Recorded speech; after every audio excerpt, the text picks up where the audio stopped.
బండి భగీరథ్ ఫోక్సో కేసులో mind blowing twist. పోలీసులకు సరెండర్ అయిన భగీరథ్ తను వాడుతున్న ఐఫోన్ 17 ప్రో మొబైల్ ను పోలీసులకు అప్పగించాడు. అయితే అప్పటికే ఆ ఫోన్ లో ఉన్న డేటా మొత్తాన్ని మనోడు డిలీట్ చేశాడు. దీంతో పేట్ బషీరాబాద్ పోలీసులు ఈ ఫోన్ ను సీజ్ చేసి డేటా రికవరీ కోసం ఫోరెన్సిక్ ల్యాబ్ కు పంపుతున్నారు. బాధితురాలైన మైనర్ అమ్మాయితో భగీరథ్ జరిపిన చాటింగ్స్, కాల్ డేటా, ఫోటోలు, వీడియోలు ఒకవేళ వాటిని డిలీట్ చేసి ఉంటే వాటన్నిటిని వెలికి తీసే పనిలో పడ్డారు సైంటిస్టులు. అయితే ఇక్కడే ఒక సంచలన విషయం వెలుగు చూసింది.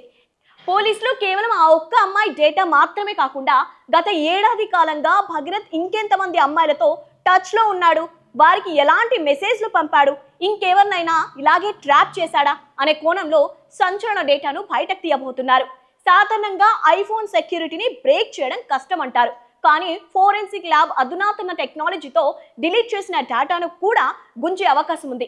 ఈ ఫోరెన్సిక్ రిపోర్ట్ కనుక వస్తే కేసులో మరిన్ని షాకింగ్ నిజాలు, మరికొంతమంది బాధితుల వివరాలు బయటపడే ఛాన్స్ ఉంది.